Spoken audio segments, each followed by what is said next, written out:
अस्सलाम वालेकुम रहमतुल्लाहि व बरकातुहू। विवास नाजरीन, हमारे कोकनी माउंटेन चैनल के सभी सब्सक्राइबर्स और जो सब्सक्राइबर्स नहीं हैं उन सब का इस्तकबाल है, क्योंकि हमने इंस्पिरेशन टॉक सीरीज़ शुरू की है और उस सीरीज़ का ये दूसरा वीडियो है। पहला वीडियो आपने देखा होगा इंजीनियर बिलाल अंसारी के बारे में, जो बीटेक एरोनॉटिकल इंजीनियर है। इस सेकंड एपिसोड में आपका इस्तकबाल और आप सब की तरफ से मैं डॉक्टर अशफाक एच हजवानी साहब का इस्तकबाल करता हूं। हमारे चैनल पर आपका सर इस्तकबाल है। Thank you. और उम्मीद है आपसे बात करके हमारे बहुत सारे नौजवान हैं जो इंस्पायर होंगे। सबसे पहले मैं डॉक्टर साहब का एक छोटा सा इंट्रोडक्शन दूं और बाकी इंट्रोडक्शन उनका काम जो है उनसे डिस्कशन करने में बहुत सारी चीज़ें जो आपके सामने खुलती जाएगी, बहुत सारी बातें मालूम होती जाएगी और यकीनन उम्मीद है कि आप इससे इंस्पायर्ड होंगे। मेरी रिक्वेस्ट है कि जो लोग ने अभी तक कोकनी माउंटेन चैनल को सब्सक्राइब नहीं किया है वो सब्सक्राइब ज़रूर करें। डॉक्टर अशफाक हजवानी साहब ये महाराष्ट्र के कोकन जो इलाका है और महाराष्ट्र का 720 किलोमीटर का कोस्टल एरिया कोकन कहलाता है, उसी कोकन के रायगढ़ डिस्ट्रिक्ट और रायगढ़ डिस्ट्रिक्ट के मसला तालुका में संदेरी नाम का एक गांव है जी। और उस गांव से इनका ताल्लुक है। अभी संदेरी गांव का इंट्रोडक्शन इस तरह से दूं तो महाराष्ट्र के एक सीएम लेट अब्दुर्रहमान अंतुले साहब, जिनको AR अंतुले साहब कहते हैं, आज से कुछ साल पहले उनका इंतकाल हो गया जी। इनके और उनके गांव में हार्डली 4 किलोमीटर का डिफरेंस है, यानी वॉकेबल डिस्टेंस 4 किलोमीटर। और तो नज़दीक के अंतुले साहब के मतलब तो जो वैल्यूज जो है और रिश्ते में भी हैं। अभी तो डॉक्टर साहब हम चाहेंगे कि आपकी बातों से और बहुत सारी चीज़ें जो आपसे हम पूछने वाले हैं आज उसके आपसे जवाब मिलेंगे। तो डॉक्टर साहब, मैं आपके गांव का जो पता बता दिया, ज़रा अपने फैमिली बैकग्राउंड और बचपन के बारे में अपने गांव के ताल्लुक से कुछ बताइए। सॉरी डॉक्टर साहब, कोकणीतला पण बोलतात पण आपण चाहतो की हा व्हिडिओ नॉन कोकनीज, उर्दू स्पीकिंग, मराठी स्पीकिंग जो लोग बाकी जो लोग समझ सकते हैं उन तक हे मेसेज पोहोचे, म्हणून आपण ह्या व्हिडिओला उर्दूतला किंवा हिंदीतला बनवतो आहोत, कोकणीतला ना बनवत। डॉक्टर साहब ज़रूर, ओके, शुक्रिया जी। अगला साहब, शुक्रिया बहुत बहुत इंट्रोडक्शन का। जी हाँ, ये मैं बेसिकली बिलोंग करता हूँ रायगढ़ डिस्ट्रिक्ट में, तालुका मसला संदेरी गांव से। जी। और हमारी जो शुरुआत हुई है एजुकेशन या फैमिली बैकग्राउंड से, हमारे फादर है एक मरीन इंजीनियर। उन्होंने काफ़ी मेहनत और मुशक्क़त किए, उनका एक एम था और उन्होंने क्योंकि उस तरह का शिपिंग में बैकग्राउंड में जो लाइफ गुजारी है, वो पहले छोटे रैंक से ऊपर गए हैं और बाकी मरीन इंजीनियर बने, चीफ इंजीनियर बन के रिटायर हुए। काफ़ी 20 साल he was a commodore chief engineer. कौन सी कंपनी में थे? वो सब SCI में थे, फिर उसके बाद में फॉरेन शिपिंग कंपनीज़ में गए, वी शिप से IMS में थे, उसके बाद में फिर यूनिवान में काफ़ी साल उन्होंने निकाले, हांगकॉन्ग बेस्ड। अब्बा का नाम है महमूद मोहम्मद सईद हजवानी। और उनका हमेशा जिद्दोजहद रही है उनकी स्टार्ट से कि भाई मेरे बच्चे कुछ ना कुछ बनना चाहिए, मेरे बच्चों को अच्छा सच्चा बनना चाहिए, क्योंकि वो ऐसे लोगों में उठते थे बैठते थे जो ऑफिसर्स थे। और उन्होंने वही एक हालांकि हम लोग गांव में जो है वो छोटी प्राइमरी स्कूल, जैसे अभी तो ज़िला परिषद वगैरह का ग्रांट अभी तक शायद हमारे स्कूल को मिला नहीं है, हमारे गांव के स्कूल को अभी तक मिला नहीं है, लेकिन तभी तो शायद 4वीं या 5वीं तक था। उस दौरान जब 4वीं तक या 5वीं तक स्कूल थी, वहाँ पर हमारे अब्बा ने हमको हमारे खाला के घर वरवटना बोल के वहाँ पर भेजे। हम कुछ जो हम बेसिकली फैमिली बैकग्राउंड से ऐसा है कि हम माँ बाप, अम्मी का इंतकाल हुआ है, अब्बा है, लेकिन 2 भाई है हम लोग और 4 बहनें। तो जो स्टार्ट में हम लोग तीन बच्चों को हमको खाला के घर भेजे गया, फिर बाद में गोरेगांव लेकर गए मामू के यहाँ स्कूल्स के लिए, क्योंकि स्कूल नहीं थी जी। मतलब 4वीं 5वीं के बाद नहीं थी स्कूल गाँव में जी। लेकिन खैर मुझे तो स्टार्ट से ही फर्स्ट में शायद पहली दूसरी जो भी KG या कुछ बोलते हैं जी, वो संदेरी में ही मैंने किया। उसके बाद में फिर मुझे फर्स्ट स्टैंडर्ड से किंडरगार्टन से ही हमको पंचगनी में, क्योंकि अब्बा को बहुत शौक था कि मैं इंग्लिश पढ़ूँ, और इंग्लिश में ही मेरा तालीम हो जाए। जी तो क्योंकि लड़कियों को नहीं भेज सकते थे तो पंचगनी में अंजुमन इस्लाम हाई स्कूल जो हाँ। बोर्डिंग में भेजा गया मुझको। तो वहाँ पर मैं 8th तक था, 8वीं तक।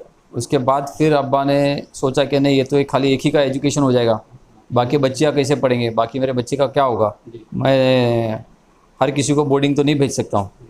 तो उन्होंने वो प्लान करके 1982 में जी वाशी शिफ्ट किए पूरी फैमिली को गांव से। जी और काफ़ी हिम्मत की बात थी तभी, जी, जी। और काफ़ी तभी मेहनत भी करनी पड़ी। और उस हिसाब से फिर उन्होंने मतलब जिगर बनाया एक तरह का, और हमको लेकर आए। हमारे पास कोई साथ में नहीं था और हम छोटे छोटे बच्चे थे, हमारी माँ थी। जी तो उनका लेकिन मकसद यही था कि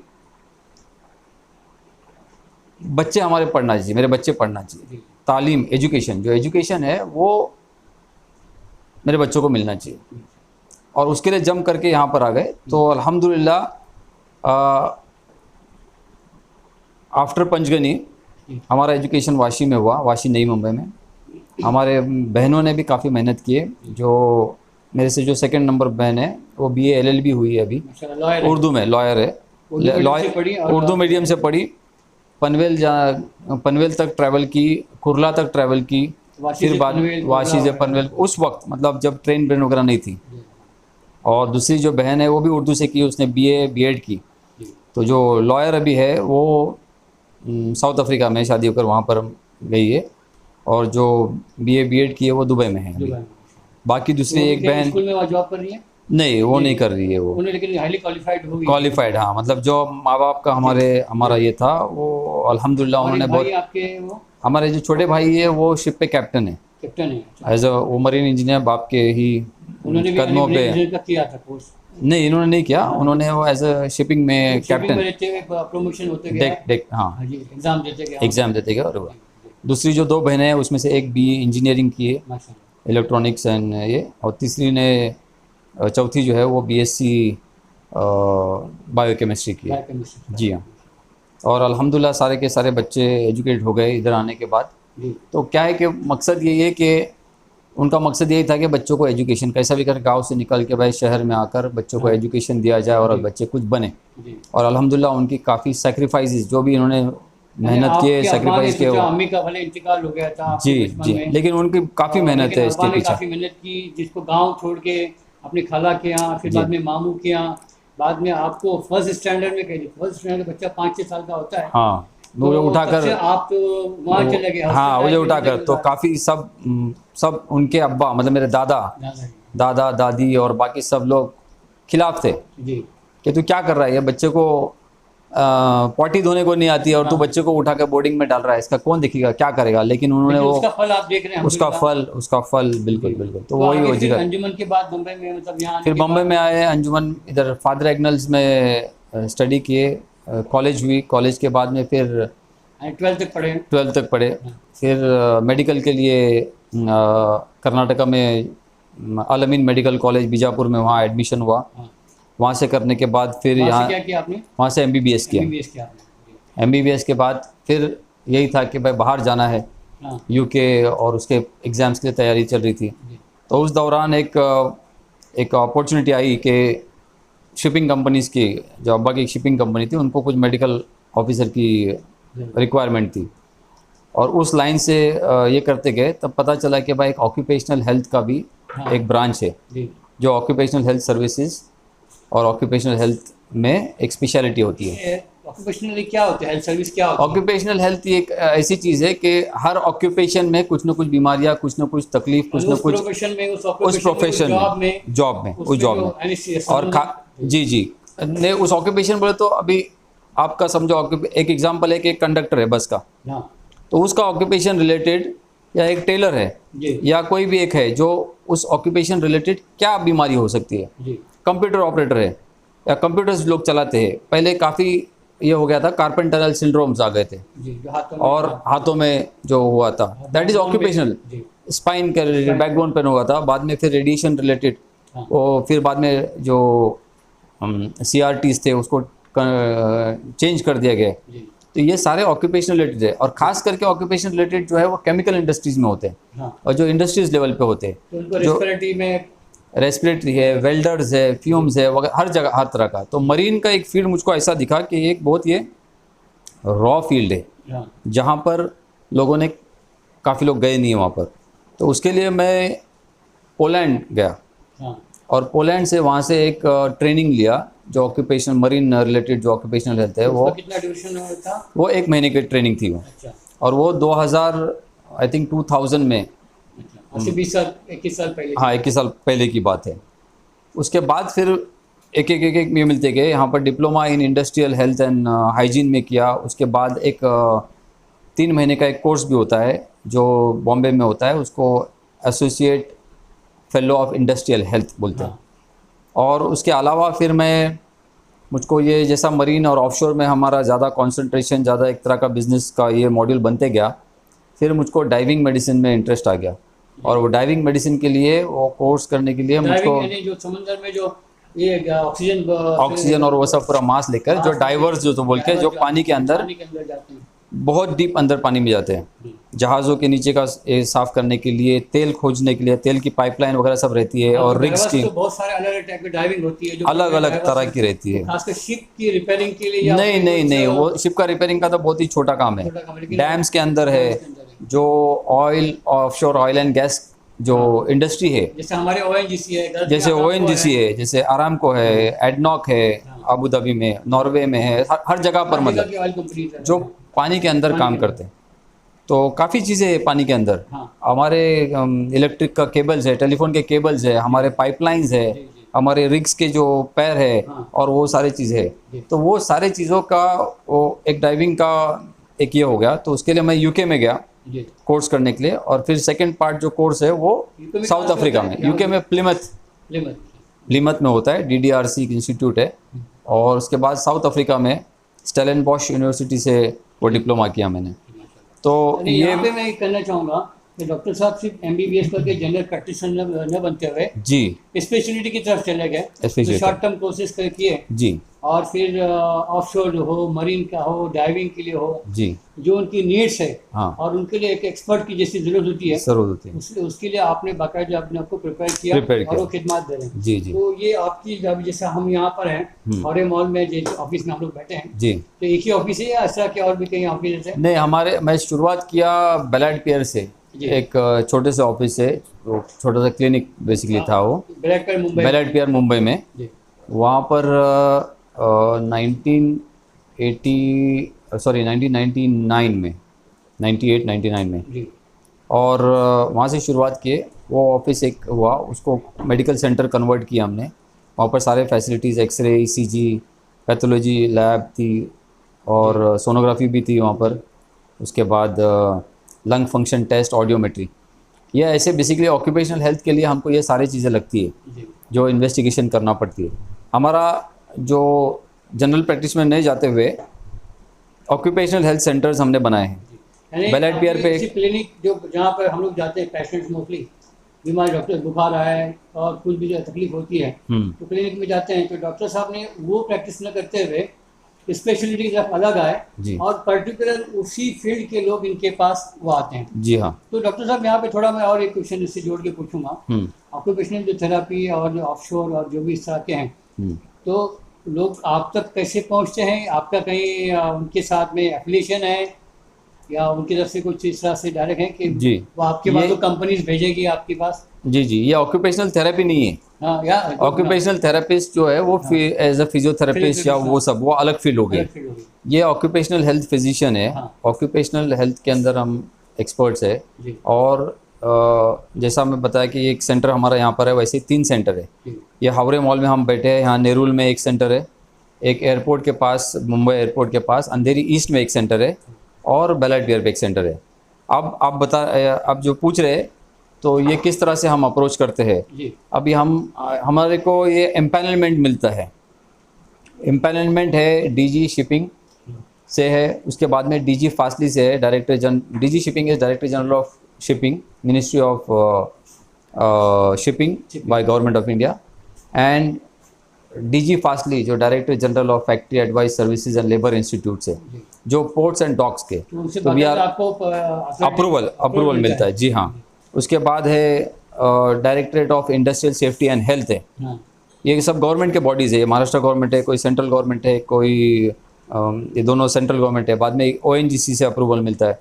फिर IMCA है, इंटरनेशनल मरीन कॉन्ट्रैक्टर एसोसिएशन, तो ये अप्रूव करते हैं। उसके बाद जो शिपिंग रिलेटेड जो है वो सारे मरीटाइम बोर्ड्स है जी, हर इसके फ्लैग्स के। टैक्स की। तो जैसे मरीटाइम बोर्ड ऑफ पनामा है, लाइबेरियन है, मार्शल आइलैंड्स है, सिंगापुर है, बहामास है, UK है। फिर UK ऑयल एंड गैस बोल के एक ऑर्गेनाइजेशन है UK, United kingdom. United kingdom का, तो उसको OG oil and gas UK का वो अप्रूवल होता है। फिर डाइविंग के लिए हमको IMCA और ONGC का खास करके IMCA अप्रूवल क्या लगता है। IMCA is international marine contractors association. जी हाँ। तो ये सारी चीज़ों से अप्रूवल मिलने के बाद फिर हम ये सब काम कर सकते हैं। और फैसिलिटीज़ होना चाहिए हमारे पास हाँ, कि इंस्पेक्शन होता है, ऑडिट होता है हमारे फैसिलिटीज़ का। यानी आपके जो भी सेंटर से वहाँ पे जी। एक्सरे मशीन और क्या क्या जो टेस्ट जो होने के लिए, जी हाँ, जी हाँ, करेक्ट। उसके जो आएंगे उनको, और उसको क्वालिटी को इम्प्रूव करने के लिए हमारे सारे सेंटर्स ISO 9001 2015 अप्रूव्ड है। जी माशाल्लाह, बहुत अच्छा अच्छा। जी। यानी इनका जो भी सेंटर है वो पूरी जो मॉडर्न फैसिलिटीज और चेकअप का जो भी रिलेटेड वो चीज़ें जी हैं जी जी आपके पास होना चाहिए, जी। उतना स्टाफ होना चाहिए, जी हाँ आपके पास सफिशिएंट उतना स्पेस भी होना चाहिए, जी। क्योंकि और साथ में डिग्रीज और जो उसकी क्वालिफिकेशन होना चाहिए। क्योंकि क्या है कि ये सिर्फ खाली जनरल चेकअप करके हम सर्टिफिकेट नहीं दे सकते। जी, हम क्या करते हैं कि बाकायदा टेस्ट लेते हैं हम। बाकायदा टेस्ट करते हैं और उनको वो टेस्ट को ये करके उसको सर्टिफाई करना रहता है। जी जी ऑक्यूपेशनल फिजिशियन का काम ये भी है कि वो सर्टिफिकेशन करते हैं फिटनेस टू ड्यूटी, जी जी कि वो ड्यूटी के लिए फिट है, वो पर्टिकुलर पोजीशन के लिए, पर्टिकुलर जॉब के लिए जी या नहीं है। और अगर नहीं है तो भाई उसको कोई और ड्यूटी दी जाना चाहिए। जी। अच्छा डॉक्टर साहब, थोड़ा सा अभी पर्सनल निकल जाता हूँ और फिर सोशल की तरफ लेके आता हूँ। जी आपने अपने प्रोफेशन के ताल्लुक से काफ़ी मालूमात दी, जी और यकीनन जो लोग कमेंट्स में हमारे अगर पूछते हैं तो उनको भी इंशाल्लाह उनके जवाब मिलेंगे। मज़ीद कुछ जानकारी अगर चाहिए तो भी साथ में अभी थोड़ा आपकी फैमिली की तरफ आता हूँ। तो आपकी शादी हुई और हुई है तो कितने बच्चे हैं? जी जी, शादी हुई अल्हम्दुलिल्लाह। हाउस वाइफ है या? नहीं, मेरी वाइफ भी डॉक्टर है माशाल्लाह। और वो भी इस पार्ट में है यहाँ पर हमारे साथ शामिल। वो भी फैमिली भी संभालती है क्योंकि फैमिली इम्पोर्टेंट है। बच्चे हमारे अभी बड़ा लड़का अभी उसको कनाडा भेज रहे हैं फॉर डूइंग द मेडिसिन, जी और छोटा है वो अभी स्कूल कर रहा है 8th स्टैंडर्ड में। माशाल्लाह। तो छोटी फैमिली है और क्योंकि वाइफ को सब संभालना जिम्मेदारी है, तो शायद मेरे से ज़्यादा अच्छी बात है होगी। डॉक्टर साहब ने एक्सेप्ट किया, यानी भाभी के पीछे भी कि मेरी वाइफ है, अपना प्रोफेशन यानी मेडिसिन करेक्ट है, उसके साथ में अपनी फैमिली की जिम्मेदारी, अपने बच्चों की जिम्मेदारी जी भी जी बहुत हusn खुलूस से निभाती है। निभाती है। अपने बच्चों को भी अच्छा अल्लाह तालीम दिला रहे हैं। इनका बच्चा भी BSc के बाद अभी BSc अब्रॉड में ही कर रहा है जी और इंशाल्लाह उसको MBBS से मेडिसिन में लेके आना है। इंशाल्लाह। इनकी कंपनी के साथ में इनकी वाइफ भी साथ में है, जी तो माशाल्लाह ये भी अच्छी चीज़ है। जी हाँ सर अभी थोड़ा हम लोग सोशल की तरफ आते हैं। जी। आप सोशली एक्टिव हैं या सिर्फ अपने प्रोफेशन में ही गुम है? नहीं नहीं, थोड़ा सा बिल्कुल इसको इल्जाम बिल्कुल समझे नहीं। या फिर नहीं नहीं, बिल्कुल नहीं है अल्हम्दुलिल्लाह। क्योंकि प्रोफेशन और ये जो हमारे कंपनीज जितने भी चल रहे हैं जी उसी के प्रॉफिट से जी हम सोशल कुछ काम कर पा रहे हैं। जी और अल्हम्दुलिल्लाह हमने ये सोशल काम अभी से नहीं, काफ़ी पहले से अंजाम दिया है इसको। 2002 में जी हमने एक ट्रस्ट बनाया, उसका नाम है Crescent Medical Foundation. Crescent Medical Foundation. जी हाँ, Crescent CMF Medical Foundation CMF। जी वो एक रजिस्टर्ड चैरिटेबल ट्रस्ट है। अल्हम्दुलिल्लाह आज 20 साल, लगभग 18-20 साल से वो trust registered with charity commissioner है, ATG अप्रूवल है, डोनेशन जो एग्जेम्पशंस वगैरह करते हैं, और हमने लास्ट ईयर FCRA के लिए भी अप्लाई किया है। तो ये काम चालू है मुसलसल अल्हम्दुलिल्लाह। गरीबों को मेन एम जो है वो हमारे जो poor and below the poverty line जो लोग जी। हैं उनको अपलिफ्ट कराना है। जी हम एक तो लोगों को, यतीम और बेवाओं को, उनको हेल्प करते हैं जी राशन से एंड बाकी माली तरीके से। जी उसके बाद उनके बच्चों को जो है वो एजुकेशन के लिए पूरा हेल्प करते हैं। बुक्स डिस्ट्रीब्यूशन है और जो भी लगने वाली चीज़ें हैं। जी। साल में 2 या 3 बच्चों को ITI के लिए स्पॉन्सर करते हैं अच्छा, कि एक हुनर कुछ तो भी मिल जाए, इलेक्ट्रिशियन बन जाए, AC मैकेनिक बन जाए या मोटर मैकेनिक, कोर्स जो IT रेड कोर्स। ताकि कुछ वो बच्चों रोजगार यानी पैसा रोजगार देने से रोजगार बेहतर है, रोजगार बेशक बेशक पैसा देने से बेहतर है किसी को अच्छा हुनर हुनर दे दो। बनाओ, कोई स्किल बेस्ड उनको अच्छी ट्रेनिंग दे दो, यस उसको स्पॉन्सर करो, जी। ताकि एक अगर पढ़ा लिखा बच्चा वेल स्किल अगर रहेगा तो अपने पेरेंट्स, अपनी भाई बहन, अपने होने वाली नेक्स्ट फैमिली, उसकी अच्छे से मतलब जिम्मेदार से वो अपना संभाल एग्जैक्टली सकता है। अभी एक एग्जांपल हमने वही सीखा है कि एक फैमिली को अगर हम हर साल मदद करते रहे, कितने साल करते रहेंगे, जी बाकी दूसरे भी आते जाते हैं, जुड़ते रहते हैं फैमिलीज। जी अगर वही एक फैमिली को अगर हम एक एक तरह का हथियार हो गया उनके लिए हाँ कि भाई एक ड्राइवर बना दिए उसको, जी अगर ड्राइविंग के लिए लाइसेंस के लिए पैसा दो, ड्राइविंग करा दो और उसको बाहर किधर ये कर दो, ये छोटी छोटी लेवल की बात कर रहा हूँ मैं, जी या कोई एक छोटा सा जॉब उसको दिला दो, या कोई इलेक्ट्रिशियन या एसी मैकेनिक उसको बना दो, जी तो वो कमाने लग जाता है। वो कमाने जब लग जाता है तो ये एक फैमिली जिसको आप स्पॉन्सर कर रहे हो उसको आपकी मदद की ज़रूरत नहीं है, आप दूसरे किसी फैमिली को पिकअप कर सकते हो। जी तो इस तरह से फैमिली एक एक इंडिपेंडेंट हो जाती है, और एक तरह से हमारा जो समाज का जो बोझ है वो कम होता है, हम खुद ऑटोमेटिकली कम कर रहे हैं, हाँ और साथ में दूसरे लोगों की तरफ हम तवज्जो दे रहे हैं, जी तो we can help more people जी। इस तरह से। तो ये एक है। उसके बाद जो ITI रिलेटेड बुक्स डिस्ट्रीब्यूशन हम लोग करते हैं, हमारे गांव के जो गांव है हमारे, और साथ में सामने पंदेरी है संजय जी, आजू, और उसके ऑपोजिट में पंदेरी है, जी तो वहाँ पर हम लोग बुक्स डिस्ट्रीब्यूशन करते हैं, नोटबुक्स, कंपास बॉक्स और बाकी ऐसी चीज़ें जो लगने वाले एजुकेशन नेसेसरी है, वो एक है। उसके बाद में स्कूल को हम खुद हमारे गांव के स्कूल को सपोर्ट करते हैं। जी जरूरी है। ओके ओके, क्या लगने वाली चीज़ें हैं, कभी कभी पहले आप वहाँ से एजुकेशन के लिए गांव से निकले, हाँ फिर अभी अपने प्रोफेशन और अपनी जॉब के हिसाब से मुंबई में हैं, लेकिन गांव को भूले नहीं। नहीं, गांव को बिल्कुल नहीं भूला। गांव को जाना आना होता है। आप कभी गए हैं कि नहीं पता नहीं, संदेरी में बिल्कुल बस स्टैंड के पास ही हमारी जगह है। हाँ इंशाल्लाह उम्मीद है कि वहाँ एक छोटा सा घर बनाएंगे, जी। हालांकि घर हमारा अंदर है। आना जाना बिल्कुल होता है, वहाँ पर खेती है, वहाँ आम के बगीचे हैं हमारे, और रिलेटिव्स है, सारे रिश्तेदार है, तो आना जाना ज़रूरी है। और क्या करना चाहते हैं, मतलब क्या करते हैं आपकी एक्टिविटीज अदर? अभी इसके अलावा अभी लास्ट जो 4-5 साल से आप माहौल देख रहे हैं, पॉलिटिकल एंड इकोनॉमिकल माहौल, हाँ उसको देखते हुए हमने सोचा है कि ये तो ठीक है, सोशल काम जो है हमारे गांव के लेवल पे और समाजी लेवल पे चलता रहेगा। जी मोस्ट इम्पोर्टेंट नाउ इज़ कि हमारे जो लोग हैं वो सोशल सिविल सर्विसेज में नहीं है। हमने लास्ट 2 सालों से कोशिश चालू की है, how we can promote and how we can help students come into the government system.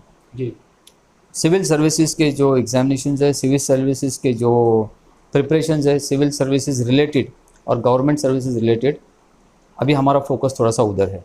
जी वो ज़रूरी भी है क्योंकि सारी दुनिया को पता है, आप लोगों को और हम लोगों को पता है कि भाई क्या हालात है, और हमारे जो अपने लोग हैं वो सिविल सर्विसेज या सिविल जॉब्स या गवर्नमेंट पोजीशंस में जाने की इच्छा नहीं रखते। क्यों नहीं रखते? हम वी आर स्टडिंग दैट, और हम कुछ लोगों को सिविल में सर स्टेट भी होता है और नेशनल भी होता है, यूपीएससी बिल्कुल भी है हम और एमपीएससी भी है। एमपीएससी भी है, बिल्कुल। यूपीएससी ऐसा है कि हमने थोड़ा सा यूपीएससी रिलेटेड हम ज़्यादा तवज्जो नहीं दे रहे, बिकॉज आज की तारीख में यूपीएससी के लिए काफ़ी लोग काम कर रहे हैं।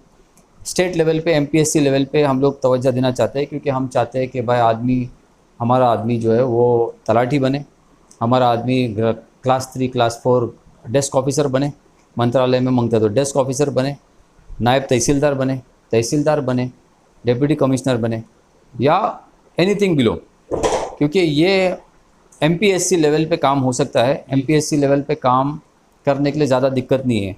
आईएएस कैटेगरी के जो लोग हैं, जी जो बच्चे हैं सॉरी, उनकी कैटेगरी डिफरेंट है, जी बहुत कम है वो, और वो हर जगह पर अल्हम्दुलिल्लाह चल रहा है। अभी का आज का जो कल का एक रिजल्ट आया है यूपीएससी का, हाँ कल यूपीएससी का रिजल्ट आया है माशाल्लाह, यानी 4 अगस्त को, जी इसमें 839 इसमें पास हो गए हैं, 839 स्टूडेंट जी।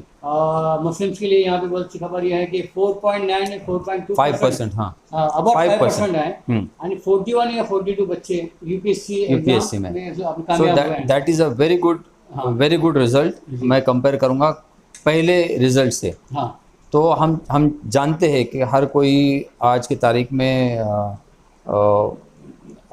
इंफॉर्मेटिव हो गया है, कुछ ना कुछ करना चाह रहा है।